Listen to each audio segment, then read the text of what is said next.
today we got the all-new Himiway Cruiser factory electric bike.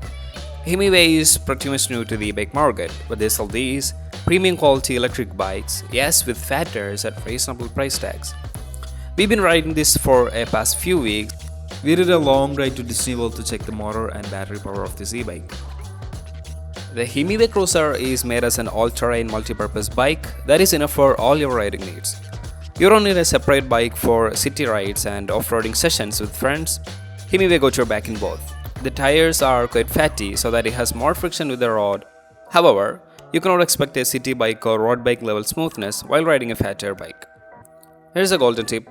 Use the pedal assist mode to get an eased-up position while riding Himiway Cruiser on city roads. Coming to the front suspension, we really loved it. It is stiff enough for city rides and gives you enough travel down on the suspension fork when you're on trails.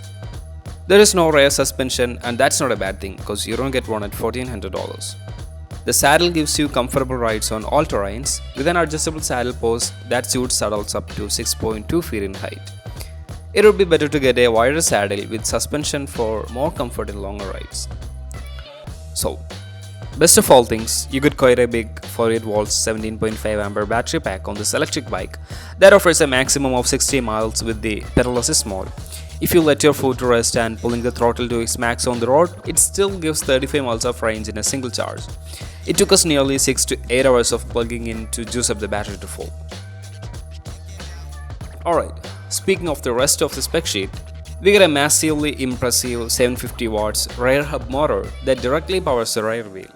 In case you never noticed, the rear hub motor drives have some downside in terms of performance and stability compared to the mid-drive motors.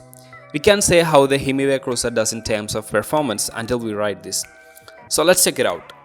The Himiway Cruiser fat tire bike does very well on plain surface and roads. On our way to Disney World, we have noticed a few things about motor power delivery. Unlike other bikes that I've tested before, the Himiway doesn't have any noticeable lag even when you're on the throttle mode.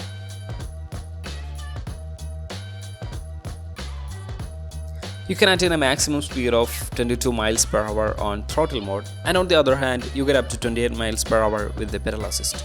Next up, let's see how it does in a steep or hilly area. We rode the bike over a 30 degree of elevation, that too through the grass. Surprisingly, the rear hub motor has been really good at carrying me uphill without any hesitation. The mechanical disc brakes on the electric bike are pretty powerful. The throttle gets an automatic cutoff when you apply brakes, which is a plus in safety measures. There's an inbuilt LCD display that shows ride stats, battery power, speed and more. You get a set of control buttons alongside, in which you can even tweak the maximum speed of the bike using certain control options. This is it. This is our take on Himiway Cruiser electric fat tire bike riding experience. You can check out the full review of the e-bike on our website, mashtips.com.